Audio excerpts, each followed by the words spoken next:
There's something no one is telling you about the attachment styles that I want to tell you, because if I don't tell you, then the chances of you healing from anxious or fearful avoidant attachment style are impossible. The one thing is that a lot more people switch from anxiousness to avoidance than we realize. And the reason for this is pretty simple. It's the fact that the more anxious you get, and the more prolonged this experience of anxiousness is, say for example, you're with a new guy and they don't text back for 2 days. If you spend 2 days in that anxiety cycle, you eventually switch to avoidance because your nervous system can't sustain that constant anxiety. It's a deactivation of your attachment system. So when people say, oh, just heal your anxious attachment by detaching, that is not what I believe in. Detachment, when you have insecure attachment, isn't real. It's deactivation of the attachment system. It's not real healing towards the secure end of the attachment spectrum. Let me put my spectrum up.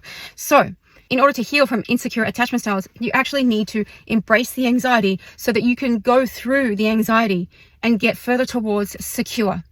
Now, what does that even look like? Well, if you were to ask me, and I've been healing from anxious attachment patterns for the last 20 years, it looks like grief.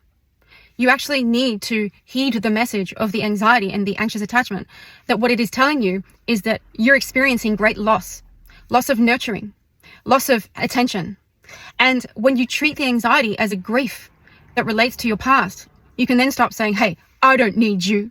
I just go to detach. And I understand that when people talk about detachment, they're not meaning to say to turn cold. They're not. But whether you are successful in detaching healthily or not depends on your attachment style. If you're secure, go ahead, detach. I trust you in that process. And I know you trust yourself in that process. But if you're anxiously attached, it's just not going to look healthy. I'm sorry to say, I wish it was different. But anxious attachment is a maladaptive attachment style, just like avoidant attachment. And so what you need to do is embrace the anxiety, work through the grief.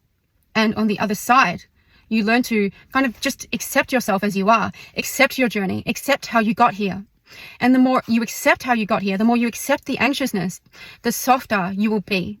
And the softer you are, the more capable you become of bonding, the more capable you become of healing. And trust me, coming from someone who's actually been through that process, it's going to be dark. You're going to think back to this video and be like, that woman lied to me. I don't want this. No one wants anxious attachment patterns. No one. But that's what you were given, and that's what we have to work with. If you resonate with this, leave me a comment. And if you want to truly heal from anxious attachment patterns, go and take my free attachment quiz. It will give you a score for how secure you are and where you sit on my attachment spectrum. And read the explanation afterwards, as well as the free email newsletter I will send you.